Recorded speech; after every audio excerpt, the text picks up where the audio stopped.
Behind the glittering illusions of the silver screen lies Hollywood's dirty secret. It is the brutal story of Maceo Anderson, a kinetic genius the studios ruthlessly exploited as the Human Circus. No matter how many flawless, gravity-defying drop splits he executed for Paramount Pictures, he was always met with the same humiliating reality: no entry for blacks. The studio would aggressively drain every drop of his physical brilliance under the hot lights, only to force him out the garbage door to eat his lunch in a trash-filled alleyway the exact second the director yelled, "Cut!" He possessed a pair of legs that literally defied physics. His routines were not polite parlor dances. They were a violent, high-speed collision between human bone and solid hardwood. Paramount Pictures, Universal, and 20th Century Fox desperately needed his 8 feet of rhythm. They needed his sweat and his shattered cartilage to add explosive spectacle to their films, selling millions of tickets to white audiences across the country.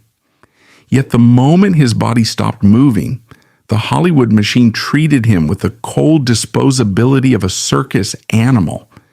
In this cinematic empire, there was no room for error. If Maceo missed a single beat, if he hesitated to hurl his knees onto the unpadded floor, the consequence was not merely a bad review or a second take. It was the immediate loss of his livelihood in an industry structured to extract black talent while entirely denying black humanity. He was required to smile, to look effortless, and to bleed quietly.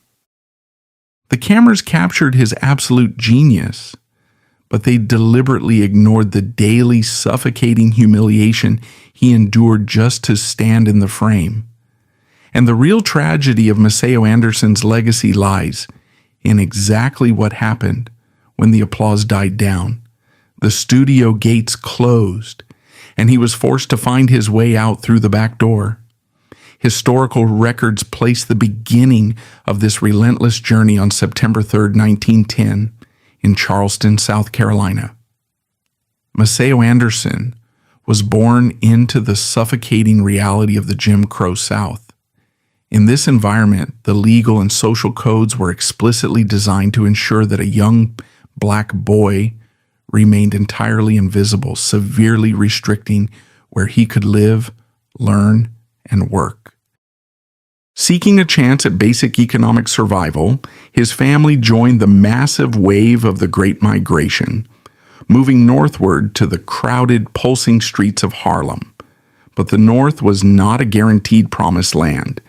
It was simply a different kind of battlefield. During the day, young Maceo navigated the harsh concrete as a newsboy. He stood on the corners of a rapidly expanding New York City, shouting headlines, earning pennies, and absorbing the chaotic, mechanical rhythms of the metropolis. When the sun went down, that urban rhythm found its sanctuary in a dimly lit, legendary basement known as the Hoofers Club. Located deep in Harlem, this was not a place of glamorous entertainment with velvet seats and paying audiences. It was a fiercely competitive underground proving ground. Inside a cramped back room, a simple, heavy wooden board was laid out on the floor. For the marginalized young men of that era, stepping onto that board was not a hobby. It was a vital, physical language of survival. Many dance historians note that the Hoofers Club was a brutal arena where established masters defended their reputations and young challengers fought simply to be acknowledged. Maceo Anderson stood in the shadows of that room, watching the older generation perform their upright, polite tap routines. He quickly realized that to carve out a living, to actually force a segregated world to pay attention, polite tapping would never be enough. He began to experiment, deliberately pushing the physical boundaries of what his body could endure. By 1925, Maceo had combined his intense kinetic energy with other young, hungry dancers to form a trio. They practiced endlessly in the streets and clubs, synchronizing their movements until they operated as a single unified force. 2 years later, in 1927, the group expanded and solidified its definitive structure. They became the Four-Step Brothers. They would soon be known across the entertainment industry by a moniker that perfectly captured their explosive, synchronized power: 8 feet of rhythm. They were no longer just kids trying to escape poverty. They were a highly disciplined rhythmic machine preparing to completely rewrite the rules of stage performance. What separated Maceo Anderson and his brothers from every other tap act of their generation was the sheer, unapologetic aggression of their style. They stripped away the orchestral safety nets that white audiences were accustomed to. They popularized the challenge dance. One brother would step forward onto the wood, executing a rapid-fire, wildly complex sequence of syncopated strikes, entirely a cappella. There was no piano vamp, no horn section to hide behind, only the raw acoustic violence of metal striking wood. Once the intricate sequence was laid down, the next brother had to instantly replicate it, and then execute something even more physically dangerous to shatter the previous rhythm. They did not merely tap the balls of their feet, they treated their entire bodies as heavy percussion instruments.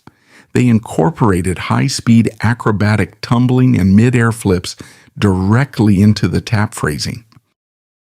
Most notably, they perfected their defining signature move, the drop split. Maceo would launch himself into the air and bring his body crashing down, slamming his knees directly onto the unyielding hardwood floor at maximum velocity. It was a visual shockwave. The speed was blinding, the execution was flawless, and the physical danger was undeniable. They were taking the raw desperation of the Harlem streets, turning their bones and joints into a weaponized spectacle, and preparing to hurl that rhythm directly at the mainstream American stage. The mastery forged in the basement of the Hoofers Club could not be contained in the shadows of Harlem forever. By the early 1930s, Maceo Anderson had engineered the Four-Step Brothers into a precision instrument of rhythm, and the American entertainment industry was desperate for the exact kind of kinetic energy they possessed. Their ascent out of the underground began at the most infamous, highly segregated venue in New York City, the legendary Cotton Club. This establishment operated under a bizarre and deeply racist paradox. It was located in the heart of Black Harlem, yet it strictly barred Black patrons from entering. The Cotton Club was a playground for wealthy white downtown elites and powerful mobsters who wanted to consume Black art while maintaining complete racial separation. The performers were exclusively Black. The audience was exclusively white. When Maceo Anderson led the Four-Step Brothers onto the Cotton Club stage, they were stepping into a highly combustible environment. The resident band leader at the time was the incomparable Duke Ellington. Ellington was rewriting the rules of orchestral jazz, creating complex, driving, syncopated arrangements that demanded physical interpretation. Maceo did not just dance to Ellington's music, he engaged in open warfare with it. When the brass section hit a screaming high note, the brothers would launch into the air.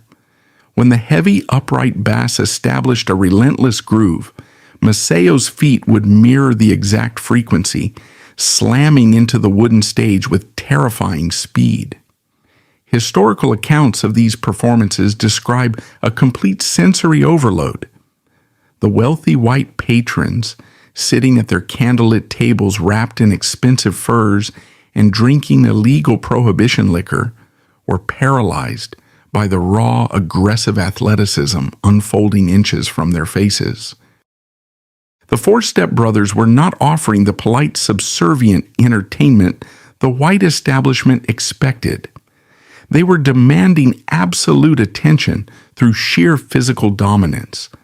Their overwhelming success at the Cotton Club served as a launch pad onto the grueling Keith Orpheum circuit. In the 1930s, this circuit was the undisputed pinnacle of American vaudeville. It was a massive network of grand gilded theaters stretching from coast to coast. Securing a contract on the Keith Orpheum tour meant you were officially at the top of the live entertainment food chain. But for a black act in a deeply segregated America, navigating this circuit was a logistical and psychological minefield. Maceo and his brothers spent endless days confined to segregated train cars, traveling thousands of miles across a country that happily bought tickets to see them dance, but legally refused to let them sleep in the luxury hotels located right next to the theaters. They lived out of suitcases. They rehearsed in cramped, unventilated dressing rooms. Yet the moment the heavy velvet curtains parted, they delivered a level of explosive showmanship that white audiences had never witnessed. They perfected the challenge dance for the vaudeville stage. They would frequently order the theater's orchestra to stop playing completely. The massive auditorium would fall into total silence. Then, Maceo would initiate the sequence. The sound of his metal taps hitting the floor echoed like gunfire through the cavernous theaters.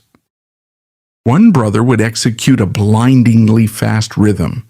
The next would copy it, double the speed, and conclude with a drop split that sent a physical vibration through the front rows.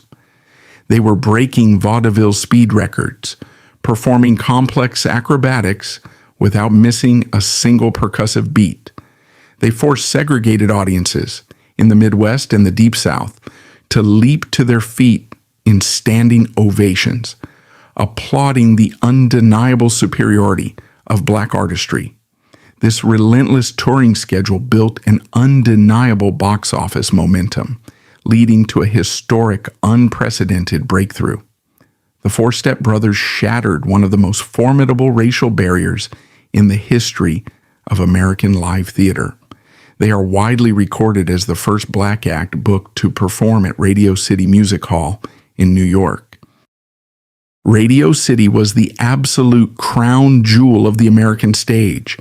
It was an Art Deco masterpiece boasting nearly 6,000 seats, a colossal stage, and a reputation for presenting only the most elite, sanitized, and universally acceptable white entertainment. The executives running Radio City were notoriously conservative. Booking an aggressive, heavy-hitting black tap act was considered a massive financial and cultural risk.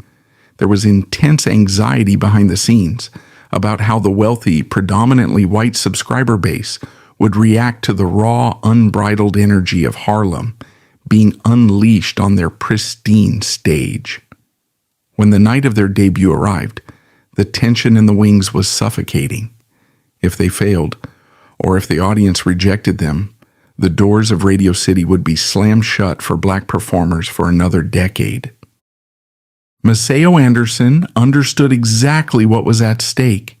He did not alter his routine to make it safer or more polite for the high society crowd. He walked out into the blinding spotlights of the largest indoor theater in the world and unleashed 8 feet of rhythm at maximum capacity. They executed their challenge dances with brutal precision. They hurled their bodies into the air and brought their knees crashing down onto the Radio City stage. The sheer acoustics of the massive hall amplified their taps, turning their intricate footwork into a deafening percussive symphony. The gamble paid off brilliantly. The elite audience of 6,000 people erupted. The Four Step Brothers did not just survive Radio City Music Hall. They conquered it, securing a permanent place in Broadway history and proving that black excellence could command the highest premium ticket prices in the nation. By the time the 1940s arrived, Maceo Anderson had positioned the group as a global phenomenon. They were no longer just vaudeville stars. They were cultural icons, commanding top billing at the most exclusive nightclubs in the country. They headlined the Chez Paris in Chicago, an opulent mob-connected supper club where only the wealthiest citizens could afford the cover charge. But their ultimate triumph during this era occurred back in New York City in 1946 at the legendary Paramount Theater. In 1946, the biggest cultural force on the planet was a young singer from Hoboken named Frank Sinatra. He was the epicenter of the Bobby Soxer craze, generating a level of mass hysteria that paralyzed city blocks. When Sinatra was booked for an extended residency at the Paramount Theater, he needed an opening act that could match the sheer overwhelming energy of his frenzied fans. The Four Step Brothers were chosen to share the marquee.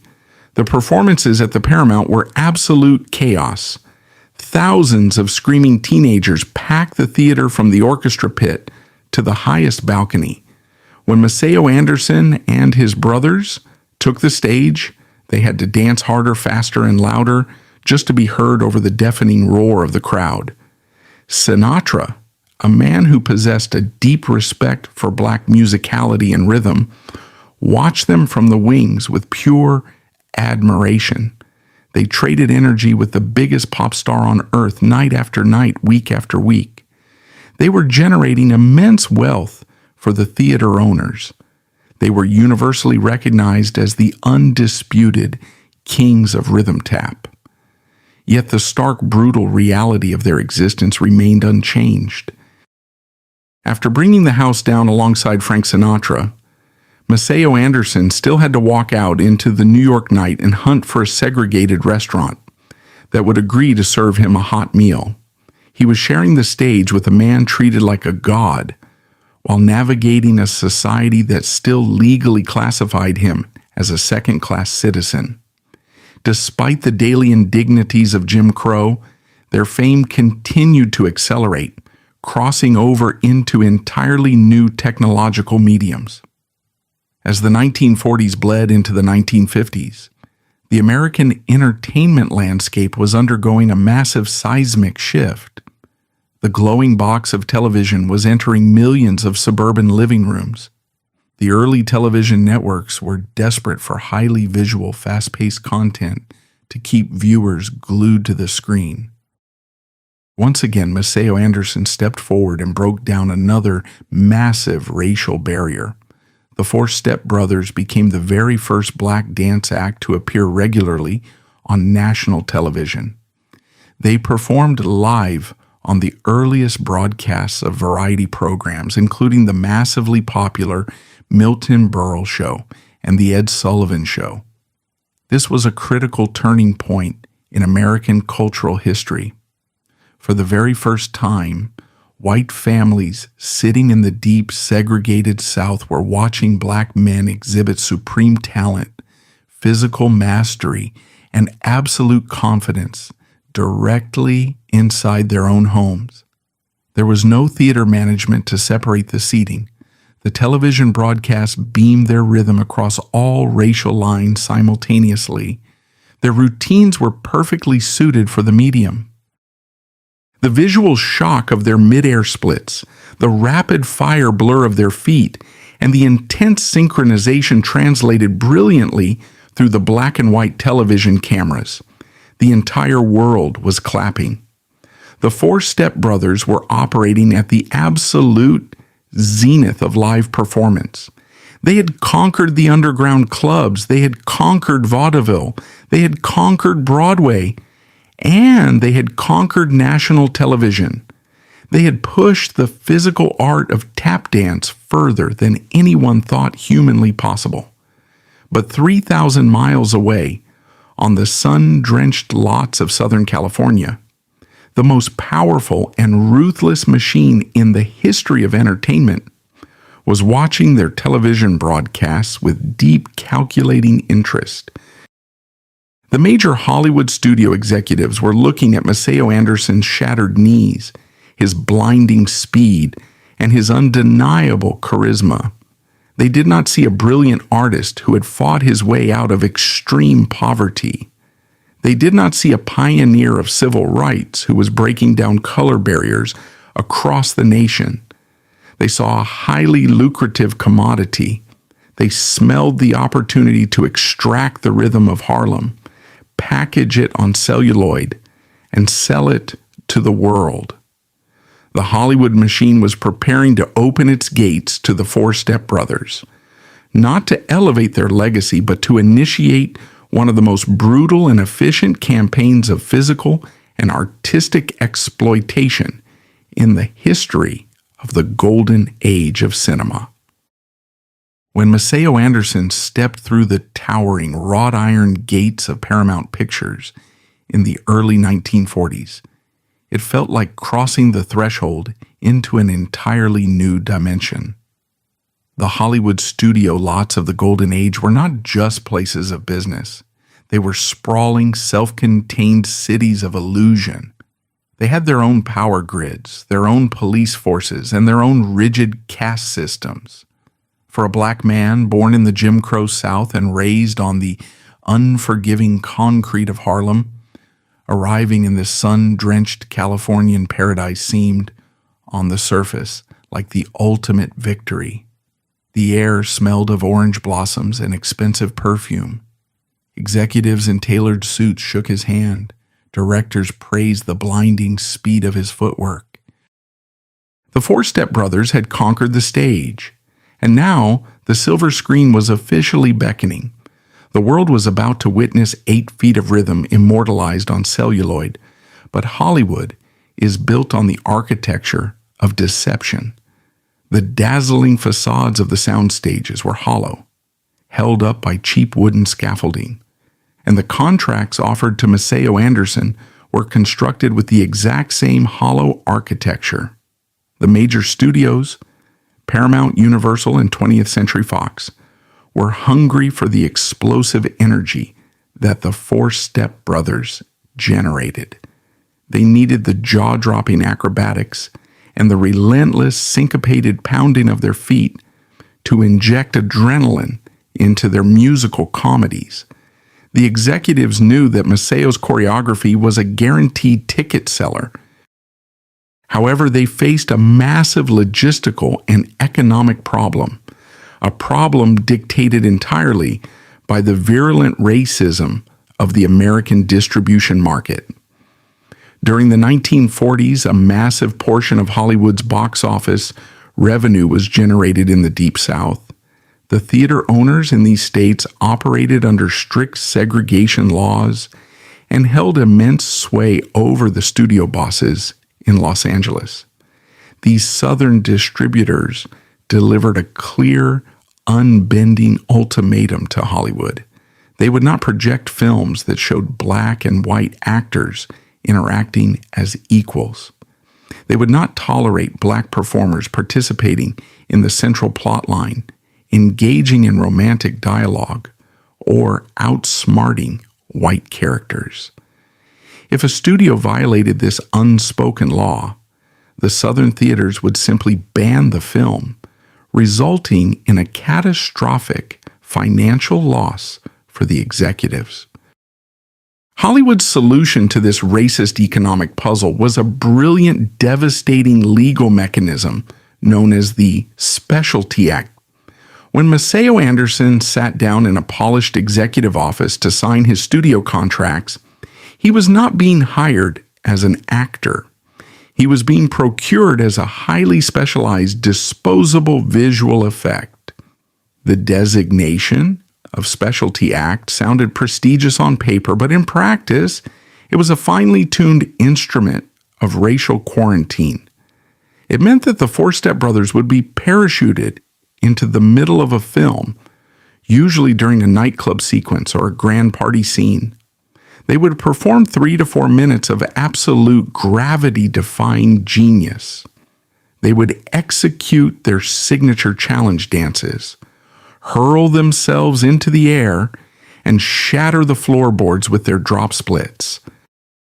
The camera would capture their kinetic fury in breathtaking detail, and then the moment the routine ended, they vanished. They were given no dialogue. They were never integrated into the script. They had no character names. They were ghosts haunting the margins of white narratives. Maceo quickly realized the sinister genius behind this isolation. Because their performances were entirely self-contained, because they never spoke to the white leading actors and never pushed the story forward, their scenes could be effortlessly severed from the film. When Universal or Fox prepared to ship the heavy film reels to theaters in Georgia, Alabama, or Mississippi, a studio editor would simply take a pair of scissors, physically cut the celluloid tape containing the Four-Step Brothers, and splice the film back together. The narrative of the movie would continue seamlessly. The white audience in the South would never even know that Maceo Anderson had been there.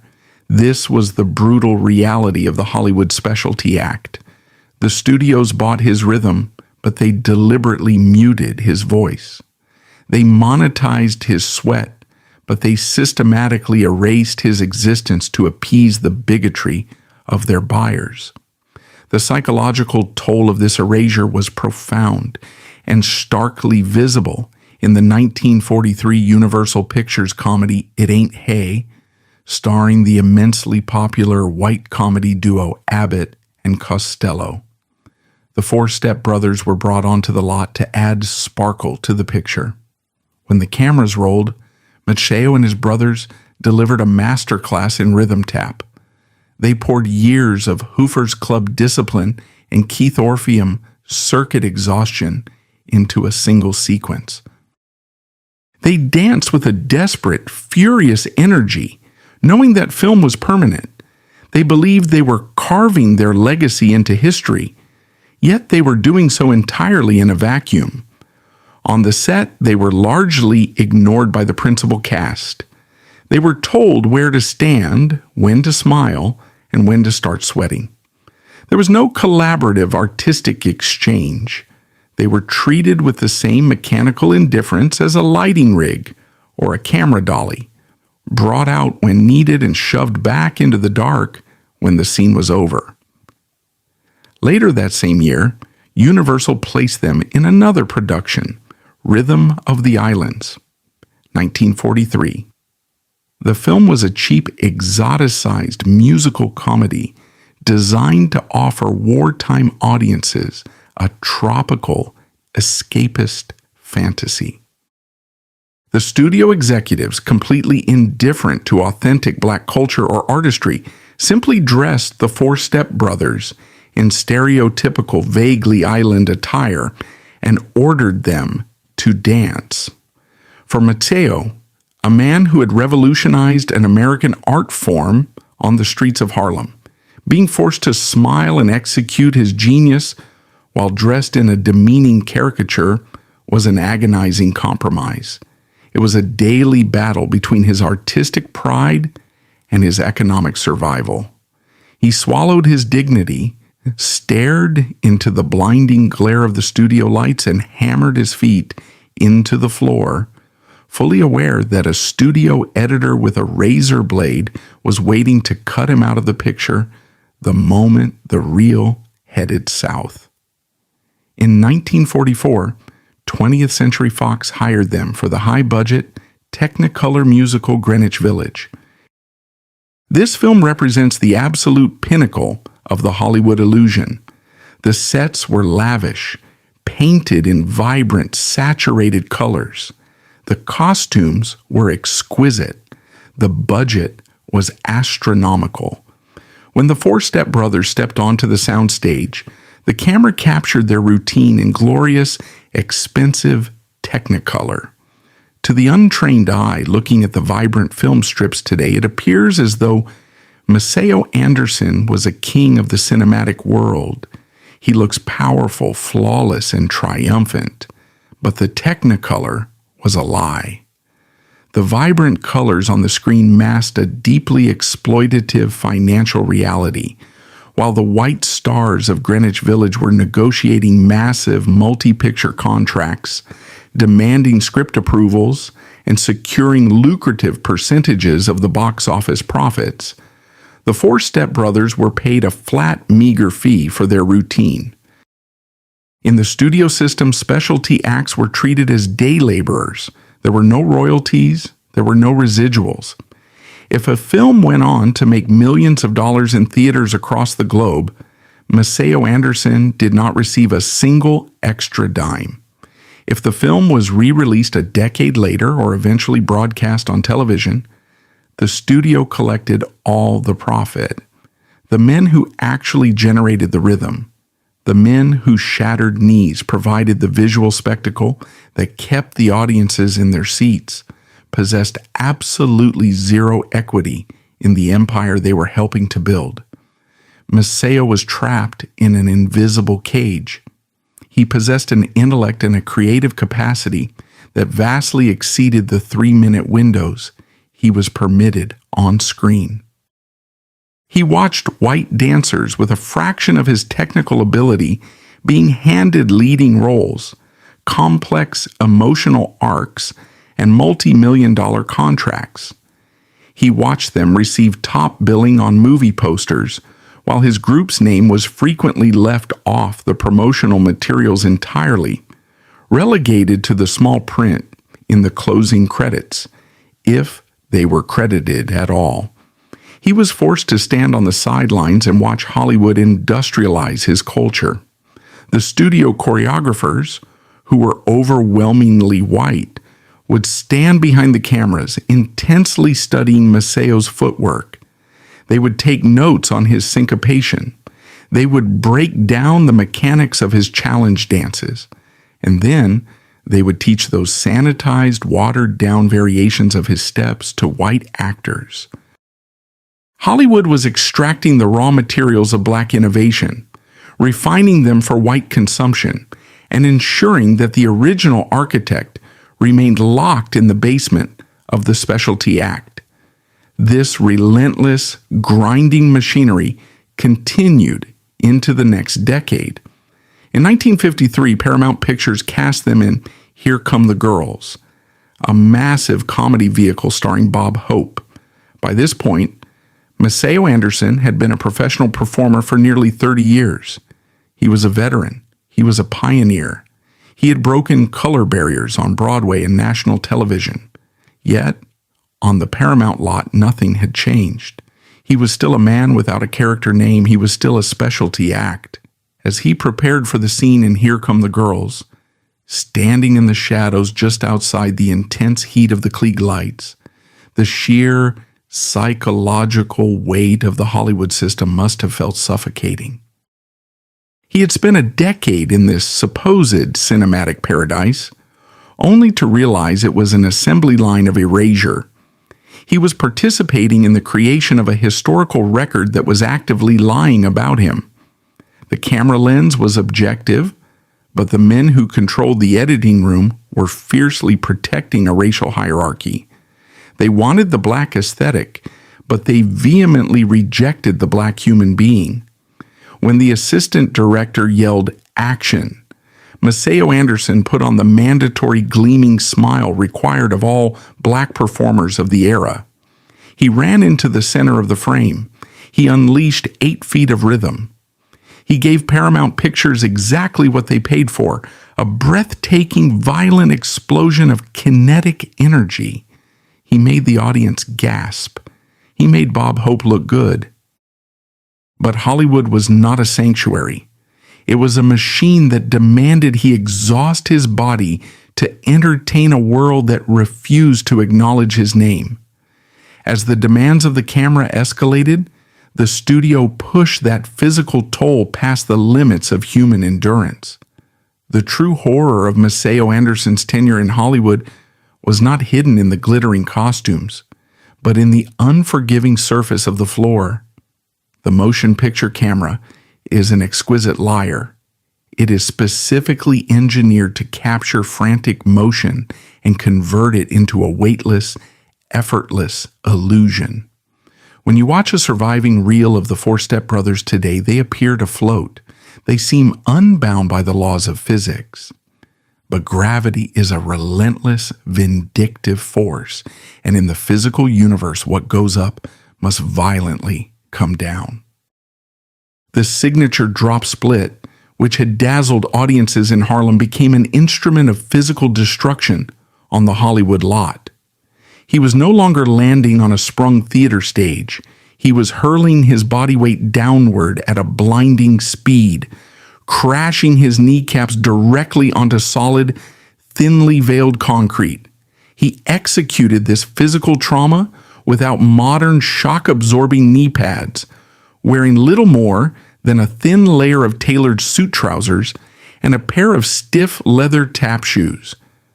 When a 160-pound man drops from 3 feet in the air directly onto his knees, the physical force transferred through the skeletal system is catastrophic. The human patella is not designed to function as a hammer.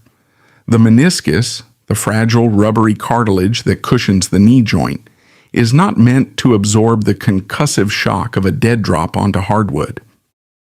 But this was exactly what the Hollywood machine required. They did not just want his rhythm, they wanted his absolute physical destruction, repackaged as entertainment. That single bone-jarring impact was exponentially magnified by the brutal reality of a cinematic production schedule. A Hollywood musical sequence was not filmed in a single, uninterrupted flow like a live performance at the Apollo Theater. A seamless 3-minute dance scene on the silver screen was the grueling result of a 14-hour day on a sealed, windowless soundstage. To capture the perfect angle, the perfect lighting, and the perfect synchronization, the director would demand take after take. "Reset!" they would shout from the comfort of their canvas chairs. "More energy, more height. Do the drop again. Take 5. Take 10. Take 20. With every single take, Maceo Anderson had to launch himself back into the air and slam his knees back into the floorboards. But the floors on a Hollywood studio lot were fundamentally different from the floors in a legitimate Broadway theater.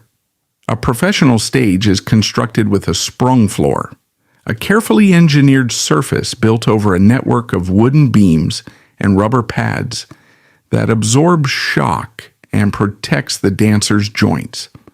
Hollywood sound stages had no such protections.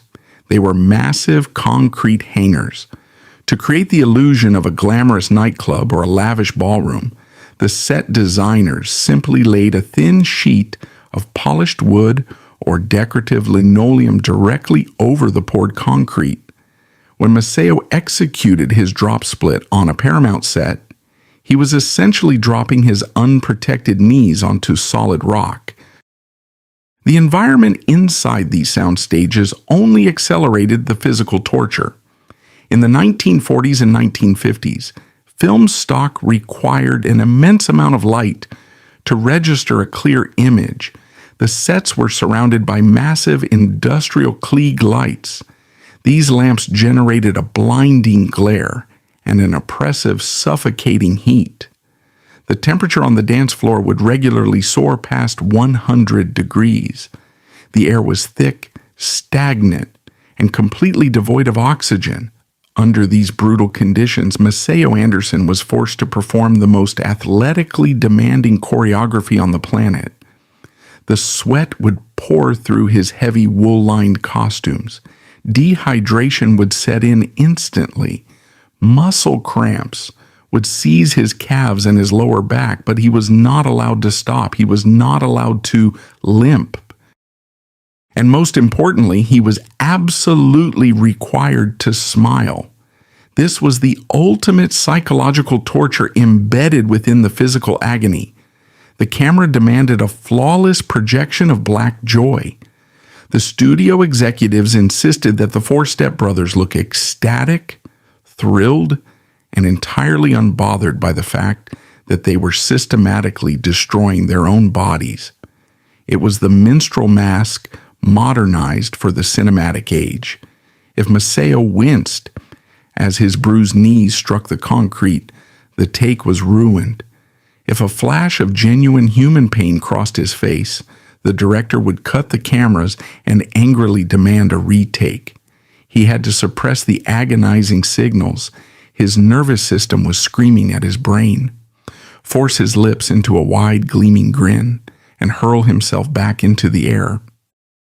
He was bleeding internally, but on the outside, he had to be the picture of carefree, happy-go-lucky entertainment.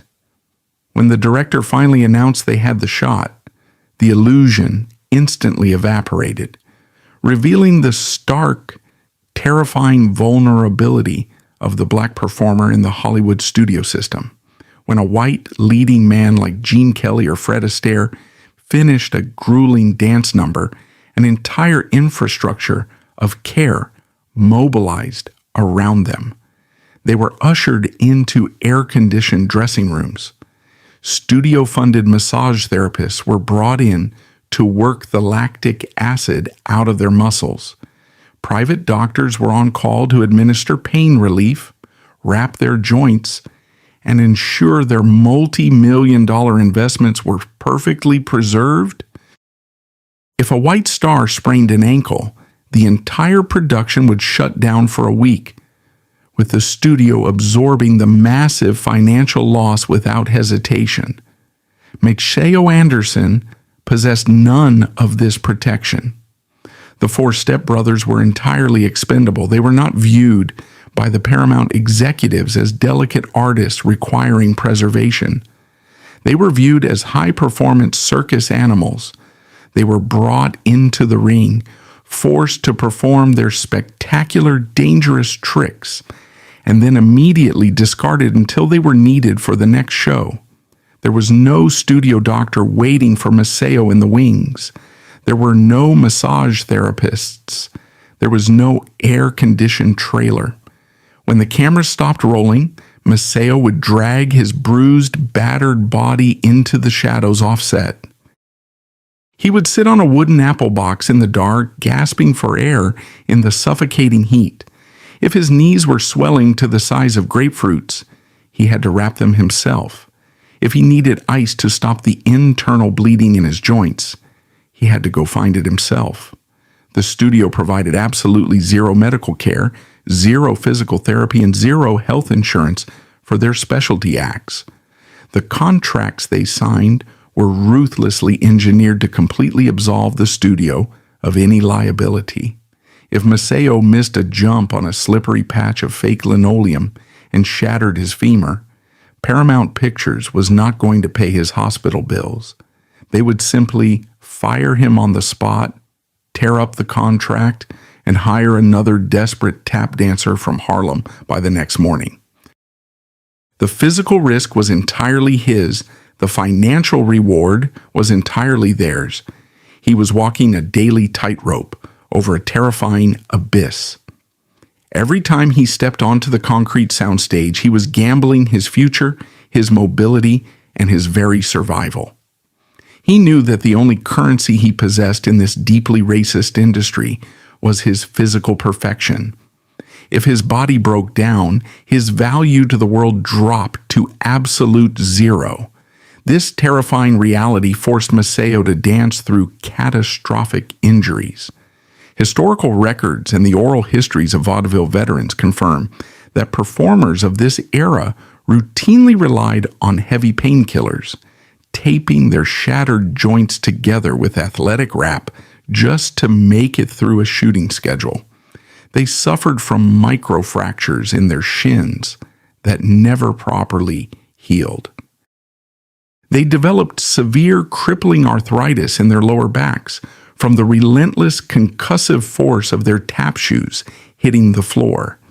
They tore ligaments and ground their cartilage down to the bone. Paramount Pictures was not just paying them a cheap, flat fee to dance in their movies.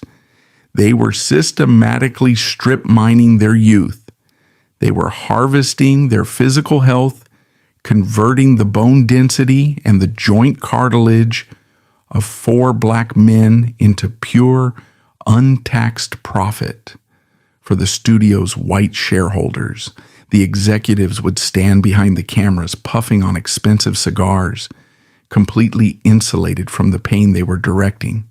They would point at Maceo Anderson and say, "Have the boys do that flip again. Have them drop a little harder this time. The audiences in Chicago are going to eat it up." They spoke of the 4 stepbrothers not as human beings with nervous systems and fragile bones, but as mechanical props. They were the special effects of the 1940s. Just as a studio would blow up a miniature building for a war movie, they were perfectly willing to blow up Maceo Anderson's knees for a musical comedy. The sheer volume of physical labor extracted from them was staggering. During their peak years in Hollywood, they were not just filming one movie a year. They were bouncing from studio to studio, fulfilling short-term specialty contracts, while simultaneously trying to maintain their grueling live touring schedule across the country just to make ends meet. The studio pay was so insulting, and the lack of royalties so absolute, that they could never afford to actually rest. They would shoot a physically devastating dance sequence on a concrete floor in Los Angeles on a Tuesday, board a segregated train on Wednesday, and perform 4 live stage shows a day in a vaudeville theater in Detroit by Friday. The human body is a miraculous machine, capable of withstanding immense trauma, but it is not invincible. The Hollywood system functioned exactly like a meat grinder, designed to process the raw, brilliant talent of black artists until there was absolutely nothing left to extract. Maceo Anderson gave Paramount Pictures his sweat, his blood, and the structural integrity of his skeleton. He generated millions of dollars in box office receipts, providing the dazzling, high-energy spectacle that defined the golden age of the Hollywood musical. He did everything the system demanded. He smiled when it hurt. He jumped higher when he was exhausted. He hit the concrete harder when the director asked for more. And yet, despite sacrificing his physical well-being to enrich the empire, the Hollywood machine never for a single second viewed him as an equal.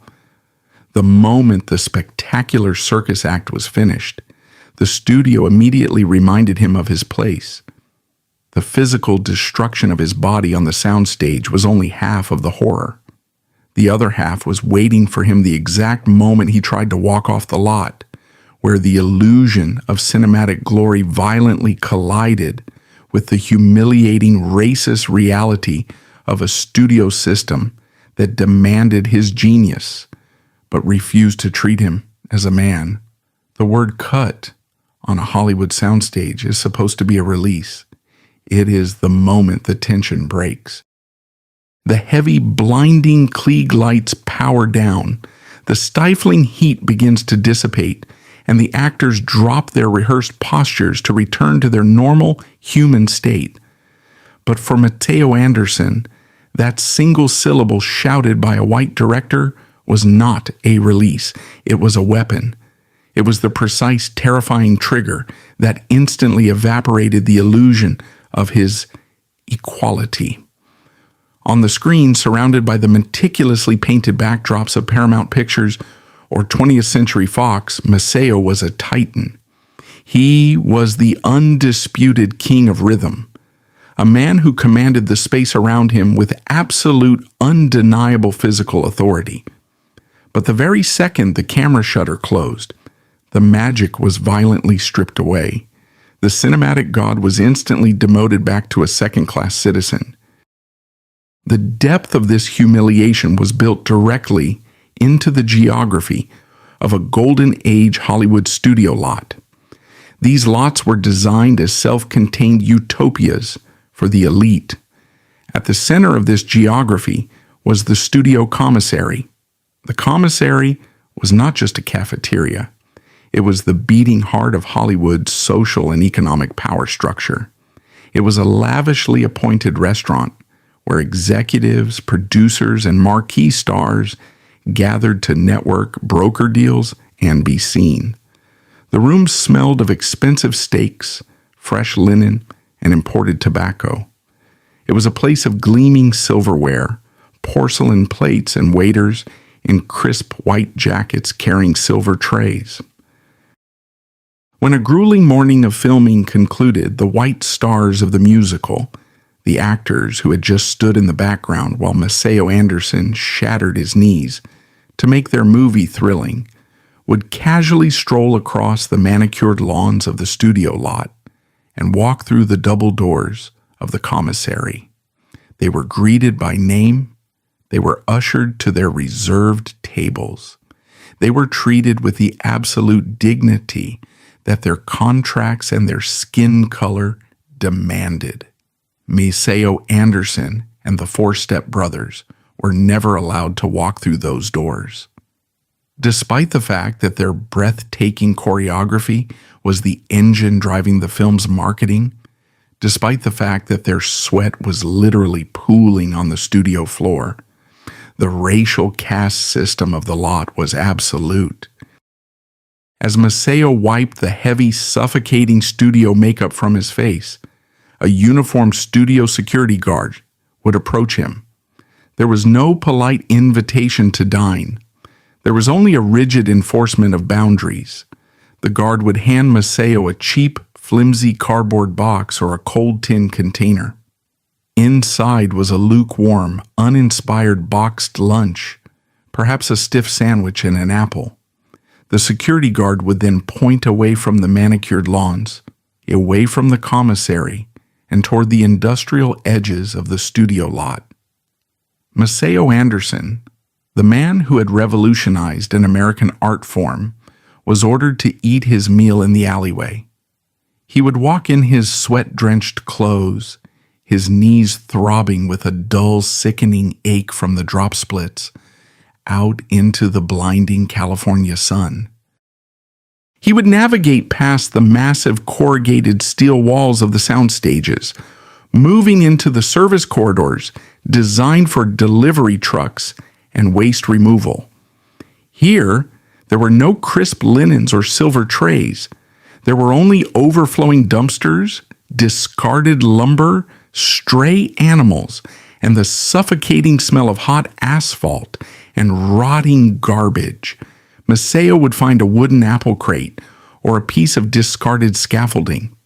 He would sit down in the dirt surrounded by the refuse of the cinematic empire he was helping to enrich.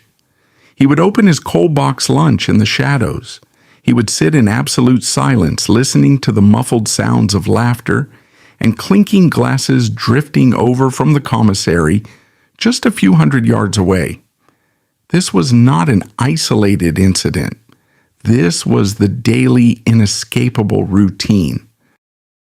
Paramount Pictures and Universal Studios were perfectly willing to capture the brilliance of his soul on film, but they found the physical presence of his body at a dining table to be deeply offensive. They extracted his genius, but they treated his humanity like a biohazard. The psychological devastation of this daily ritual is almost impossible to quantify.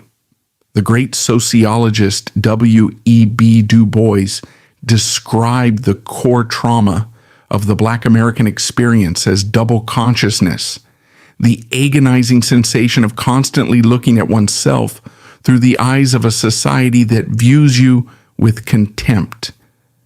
Maceo Anderson was forced to live this double consciousness at its most extreme, violent maximum. In the morning, he was required to possess the supreme ego and the ironclad confidence necessary to dominate a stage and execute physical feats that no other human being could replicate. He had to know with absolute certainty that he was the best in the world. But in the afternoon, he had to forcefully swallow that entire ego, suppress his immense pride, and sit quietly next to a dumpster like an unwanted stray dog. The sheer mental strength required to not snap, to not throw the cold tin box at the studio guard, to not walk off the lot and throw away his only source of income is staggering. He was forced to compartmentalize his rage. If he expressed anger, he would be labeled difficult or dangerous, and he would be permanently blacklisted from the industry. There was no union representative to fight for his dignity. There was no human rights committee on the Paramount lot. He had to absorb the humiliation, digest the cold food in the sweltering alleyway, and then stand back up. He had to walk back onto the soundstage, strap on his tap shoes, force the mandatory gleaming smile back onto his face, and dance for the very people who had just thrown him out the back door. This was the architecture of Jim Crow, seamlessly transplanted from the Deep South and rebuilt beneath the Hollywood sign. It was a daily intentional reminder from the establishment. Despite the wealth he generated on screen, off-screen he was treated merely as a disposable tool. But the humiliation did not end when the filming wrapped. The most agonizing manifestation of this racial hypocrisy occurred months later when the films finally premiered, a major Hollywood film premiere in the 1940s at a venue like Grauman's Chinese Theater or the Paramount Theater was a spectacle of absolute exclusivity. The streets are closed down. Giant Klieg lights sweep across the night sky, creating a beacon of glamour visible for miles. Thousands of screaming fans press against the police barricades. The massive theater marquee glows with thousands of incandescent bulbs, announcing the title of the latest musical sensation. The white stars of the film arrive in long, gleaming limousines. The doors swing open and they step onto a plush red carpet. Flash bulbs pop in a blinding frenzy. The press clamors for quotes. The stars smile, wave, and walk triumphantly through the grand, gilded front doors of the theater, stepping into a palatial lobby decorated with velvet curtains and crystal chandeliers. They are ushered to the best seats in the house to watch their own faces projected at 50 feet tall. Yet, on that exact same night, in that exact same city, Maceo Anderson faced a vastly different reality. His feat had provided the most thrilling 3 minutes of the entire picture. His acrobatics were the sequence the audience would talk about when they walked out. Yet, Maceo Anderson could not arrive in a limousine. He could not walk on the red carpet. In many of the most prestigious theaters in America, he was legally barred from walking through the front doors at all. When Maceo arrived at the theater to see the film he had shed his blood to create, he was directed by armed ushers away from the flashing lights and the screaming fans. He was forced to walk down a dark, damp side street.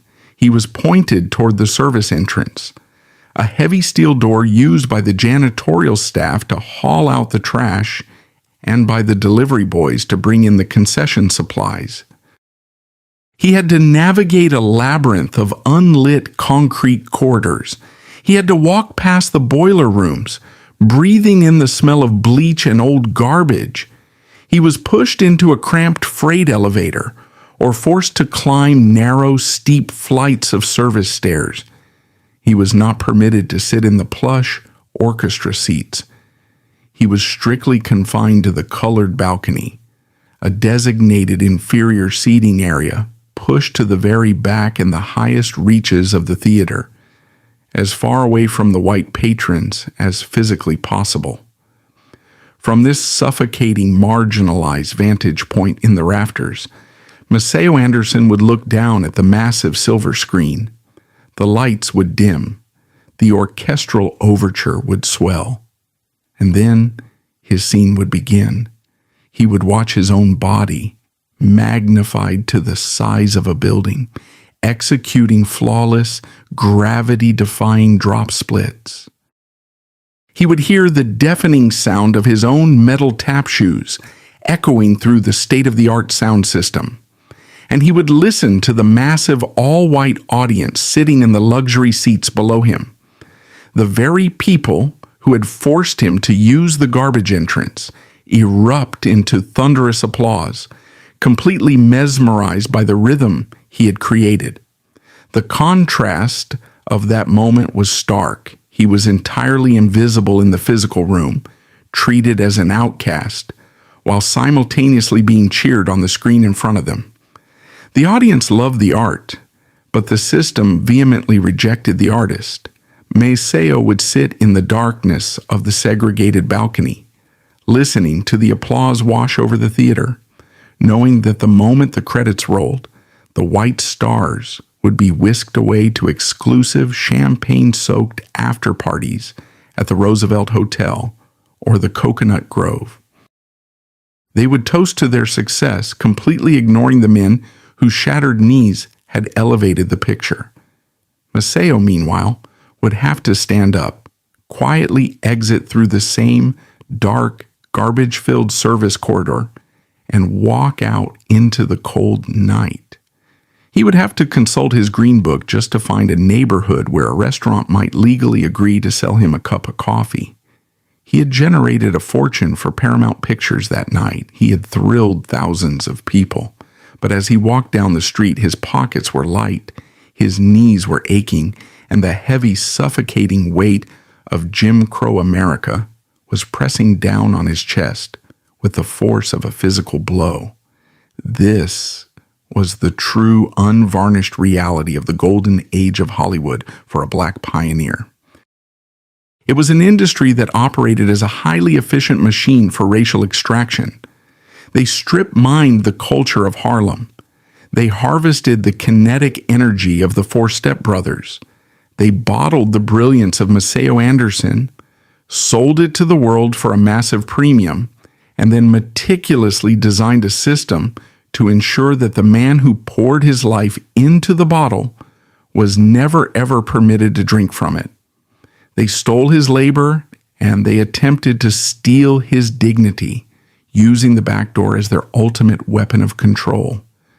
Time is a ruthless auditor, and the human body keeps a meticulous, unforgiving score. You can defy gravity, you can manipulate rhythm, and you can break speed records on a wooden stage, but you cannot outrun biological reality forever. By the time the calendar turned to the 1960s, the world had fundamentally shifted. The golden age of the massive, opulent Hollywood musical was dead, replaced by the cheap, fast-paced demands of television and the rising tide of rock and roll. But more devastatingly, the knees of the Four Step Brothers were finally irrevocably giving out. After more than 3 decades of executing violent drop splits, after thousands of hours hurling their kneecaps onto unpadded concrete sound stages and wooden theater boards, the cartilage was gone. The joints were grinding bone on bone. The blinding speed that had defined 8 feet of rhythm began to inevitably slow. When a machine breaks down on a factory floor, the management does not nurse it back to health. They simply unplug it, drag it to the scrapyard, and buy a newer, cheaper model. This was exactly how the Hollywood studio system treated Maceo Anderson. As the group's physical capabilities diminished, the phone calls from the producers abruptly stopped. The lucrative theater bookings evaporated. The Four Step Brothers, the undisputed titans of rhythm tap, who had generated untold millions of dollars for the American entertainment industry, quietly dissolved. The immediate aftermath of this disbandment revealed the terrifying predatory nature of the contracts they had been forced to sign. When a white cinematic star like Fred Astaire or Gene Kelly decided to step away from the grueling demands of dance, they retired to sprawling estates in Beverly Hills. They possessed vast wealth generated from box office percentages, producing credits and robust union-backed pension plans. They were completely insulated from economic anxiety. Maceo Anderson possessed none of this. He had been classified his entire career as a specialty act, a disposable day laborer in a tailored tuxedo. There was no severance package from Paramount Pictures. There was no retirement fund established by 20th Century Fox. There were absolutely zero residuals flowing into his bank account from the classic films that were now being syndicated and broadcast on television networks across the globe.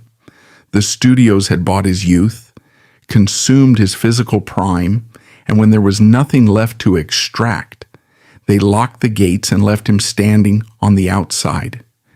He was suffering from chronic, debilitating pain in his lower extremities, yet he had no studio-funded health care to pay for the specialized medical treatment his shattered joints desperately required.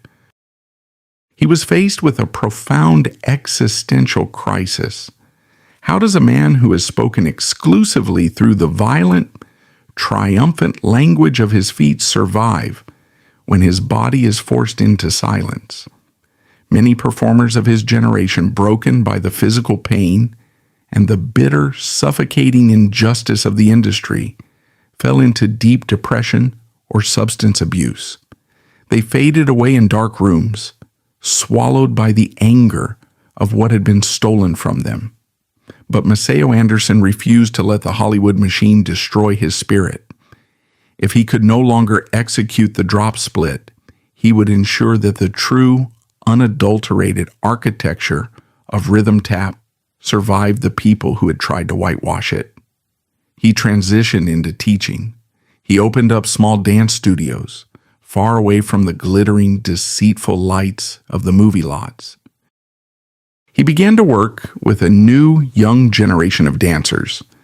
In these intimate spaces, he was no longer a voiceless prop hired to add sparkle to a white narrative. He was the master passing down an ancient sacred text. He taught his students that tap dance was not just about smiling and making noise. He taught them the history of the Hoovers Club. He taught them the complex, heavy bass syncopations that came from the streets of Harlem, ensuring that the raw, aggressive soul of the art form was not lost to the sanitized, commercialized versions being sold on television. However, his most profound transformation during his later years had nothing to do with entertainment. It had to do with empathy. Maceo Anderson eventually became an ordained minister. He settled in Los Angeles, the very city that had extracted his cinematic genius and then cast him aside. But he did not spend his time preaching to the wealthy elites in pristine megachurches. He took his ministry directly to the streets. He began working tirelessly with the homeless populations of Los Angeles. There is a staggering, heartbreaking poetry to this final chapter of his life. Decades earlier, at the absolute peak of his global fame, he had been routinely forced by armed guards to eat his cold meals in rat-infested alleyways behind the most glamorous theaters in America. He knew exactly what it felt like to be treated as human refuse.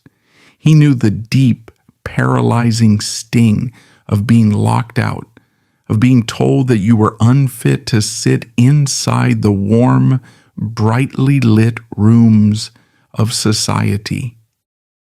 Now, as an older man with aching joints, he willingly walked back into those same alleyways.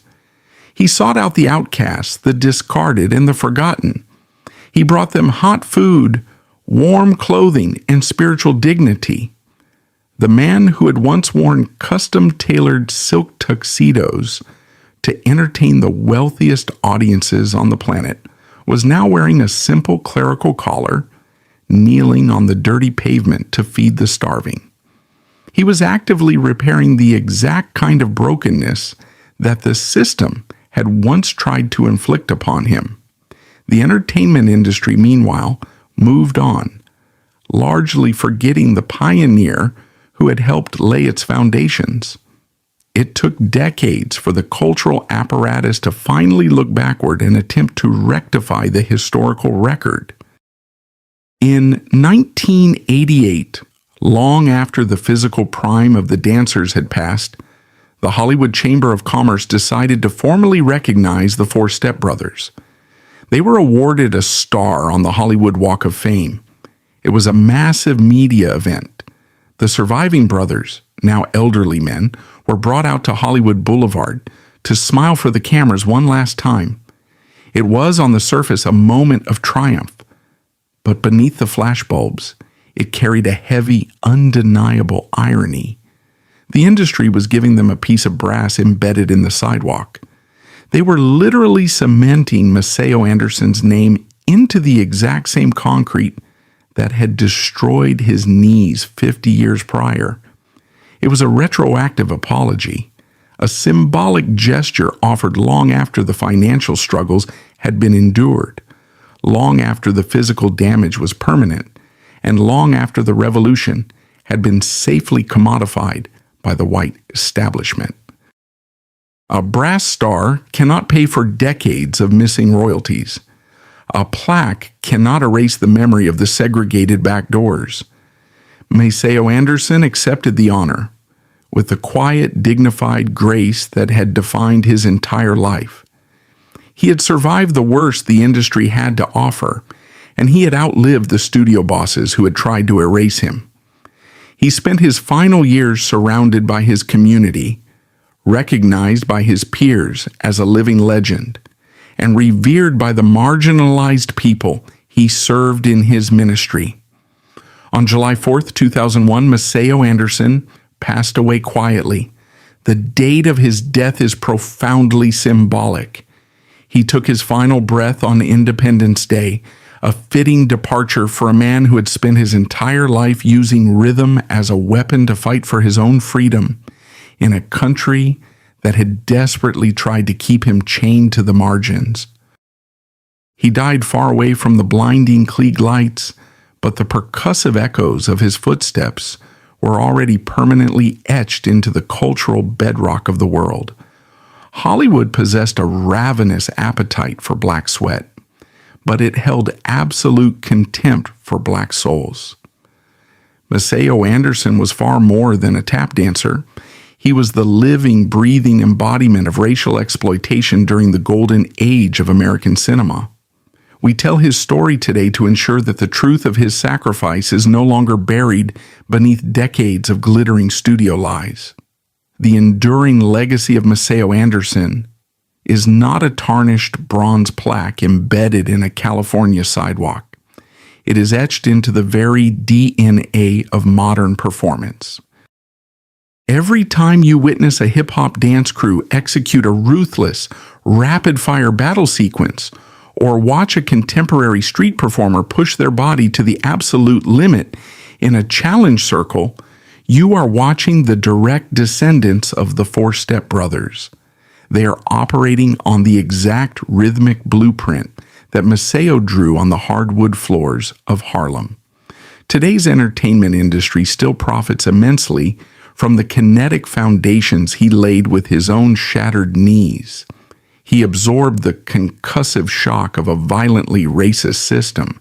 He took the physical destruction on the sound stages and the humiliation of the alleyways, forging them into a permanent American art form. He paid the physical price at the back door so that the next generation of black artists could eventually demand the key to the front. But while Maceo Anderson battered down the first barricades with brute force, there was another act waiting in the shadows. Brothers who would take this art form to an entirely different, dizzying battleground. Dancers who would defy gravity so spectacularly that they forced the Hollywood executives to put down their editing scissors, look up into the air, and watch them fly. Their story is next. If the truth of Maceo Anderson's life moved you, please hit the like button. Share your thoughts on the hidden victims of the Hollywood studio system in the comments below, and make sure to subscribe to the channel. Together we will continue pulling these vital, forgotten histories out of the dark. See you next time.